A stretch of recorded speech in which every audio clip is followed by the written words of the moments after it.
പച്ചക്കള്ളം പറഞ്ഞ് ആട്ടിനെ പട്ടിയാക്കുന്ന പ്രചാരവേലകളുമായി ഈ ഗവൺമെൻറ് രംഗത്തിറങ്ങിയിരിക്കുകയാണ്.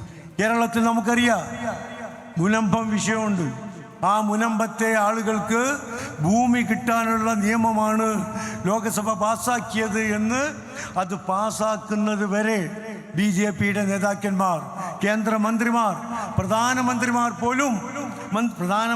പോലും പ്രസംഗിച്ച് നടന്നതാണ്, പ്രസ്താവന ഇറക്കിയതാണ്.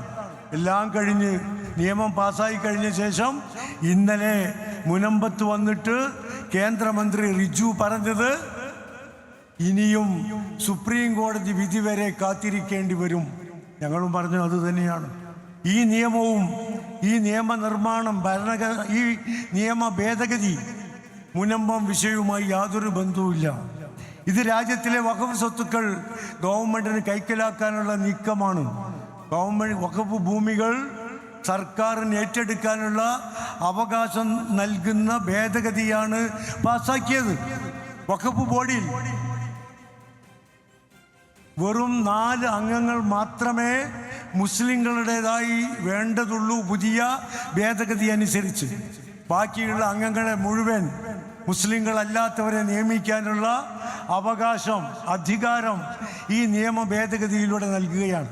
വഖഫ് കൈകാര്യം ചെയ്യേണ്ടത്, അത് നടപ്പിലാക്കേണ്ടത് ഇസ്ലാമിക തത്വശാസ്ത്രം വിധിപ്രകാരമാണ്. അതറിയാവുന്ന ആളുകളാണ് അതിൻ്റെ ബോർഡിൽ ഉണ്ടാകേണ്ടത്. പക്ഷെ പുതിയ ഭേദഗതി പ്രകാരം വെറും 4 അംഗങ്ങൾ മാത്രം മുസ്ലിം സമുദായത്തിൽ നിന്നുണ്ടായാൽ മതി. ഗവൺമെൻറ്റിന് ഇത് ഏറ്റെടുക്കാം. കലക്ടർക്ക് വഖഫ് ട്രിബ്യൂണലിൻ്റെ നിയമത്തിന് മുകളിൽ കലക്ടർക്ക് വിധി പറയാം.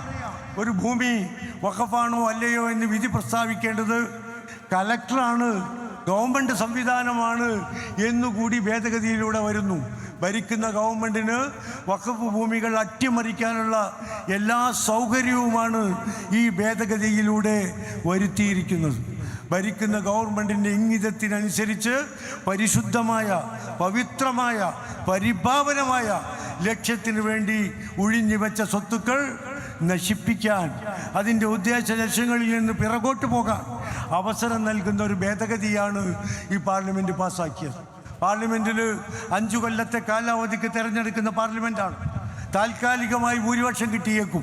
ആ ഭൂരിപക്ഷം വെച്ചുകൊണ്ട് ഭരണഘടനാ വിരുദ്ധമായ, രാജ്യത്തിൻ്റെ അടിസ്ഥാന തത്വങ്ങൾക്ക് വിരുദ്ധമായ, നമ്മുടെ മതനിരപേക്ഷതയും ജനാധിപത്യവും അഭിപ്രായ സ്വാതന്ത്ര്യവും പൗരസ്വാതന്ത്ര്യവും മൗലികാവകാശങ്ങളും വിശ്വാസ സ്വാതന്ത്ര്യവും ഒക്കെ ഹനിക്കുന്ന ഒരു നിയമം കൊണ്ടുവരാൻ ഒരു ഗവൺമെൻറ്റിനും അവകാശമില്ല.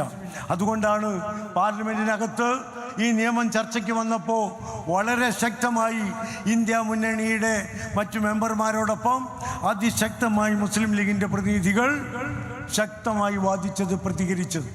അത് കഴിഞ്ഞ് ഇത് ഇന്ത്യയുടെ രാഷ്ട്രപതിയുടെ അംഗീകാരത്തിന് പോയി. രാഷ്ട്രപതി ഒപ്പിട്ടതോടുകൂടി അത് നിയമമായി മാറി.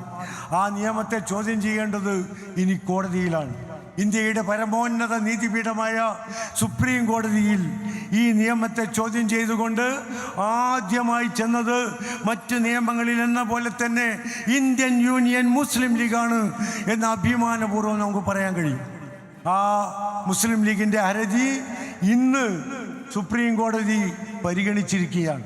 അതിലാണ് കോടതിയുടെ തന്നെ ചില പരാമർശങ്ങൾ ഗവൺമെൻറ്റിനെതിരായി വന്നത്. ഗവൺമെൻറ്റിന് വേണ്ടി ഹാജരായ സോളിസിറ്റർ ജനറൽക്കെതിരെ ബഹുമാനപ്പെട്ട സുപ്രീം കോടതി അതിശക്തമായാണ് പ്രതികരിച്ചത്.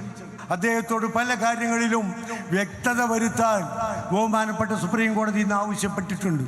നാളെ കൂടി വാദമുണ്ട്, നമുക്ക് പ്രതീക്ഷയുണ്ട്. നീതിന്യായ കോടതിയിൽ നമ്മൾ അർപ്പിക്കുന്നു.